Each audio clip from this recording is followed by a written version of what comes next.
Donc voilà, je vais parler dans cette vidéo vraiment du basique quand vous avez jamais utilisé de Chessbase, comment installer la Mega Database.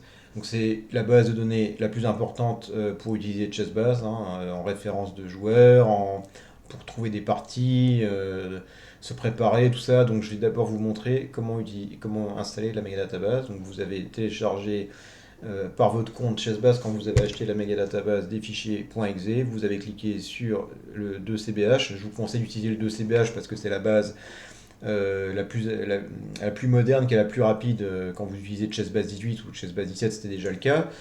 Et vous double-cliquez sur cet exe, voilà, et vous avez cette installation, ce fichier d'installation se lance, comme tout programme.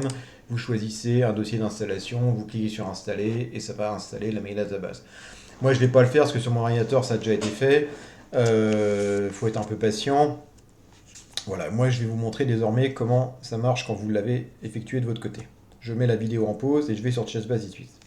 Voilà, j'ai réactivé la vidéo. Donc moi, j'ai la Mega Database qui a été installée. Si c'est pas le cas, que vous ne l'avez pas, il faut aller dans Ouvrir, base de données, et vous sélectionnez votre Mega Database. Important, la Mega Database, vous devez absolument vérifier qu'elle est en base de référence. Donc là, il faut que l'option base de référence soit cliquée.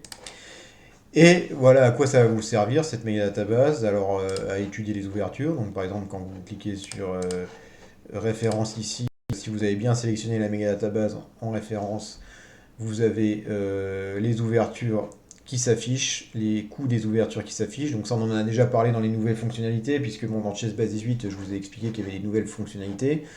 Voilà, tous ces coûts qui apparaissent ici, c'est uniquement si vous avez bien configuré la Mega Database.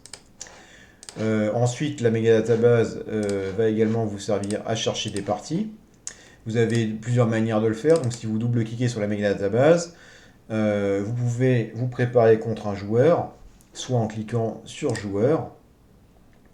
Donc vous cliquez sur joueur, vous sélectionnez par contre Carlsen, et vous cliquez sur se préparer contre les noirs, ou montrer les parties noires, et vous avez toutes les parties qu'il a joué avec les noirs qui s'affichent. Voilà. Vous pouvez également chercher des parties en cherchant des tournois. Ici, dans Rechercher, vous mettez un nom de tournoi, ça va s'afficher.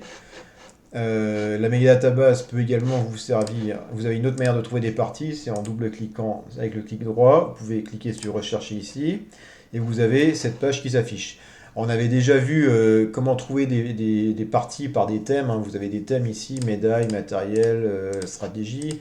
Mais la fonction la plus basique, c'est de chercher des parties par nom. Vous mettez un nom des blancs, un tournoi. Ou vous pouvez aussi également, très intéressant, filtrer et chercher des parties, par exemple, les deux joueurs qui auraient plus de 2450 ou un seul des deux, si vous voulez chercher un type de partie spéciale. Voilà. Voilà les fonctions principales de la Mega Database. Euh, bon, elle vous sert, c'est vraiment une base de référence. La Mega Database par rapport à la Big Database, les parties sont commentées. Donc vous avez par exemple, quand vous trouvez des parties, voilà, vous avez des parties WCS, ça veut dire qu'elles sont commentées. Vous avez des commentaires dans ces parties, ce qui ne sont pas le cas de la Big Database. Voilà un peu tout ce que je voulais dire sur la Mega Database. Fonction basique, hein, vidéo basique pour ceux qui n'auraient jamais utilisé de Chessbase. J'espère qu'elle vous aura été utile.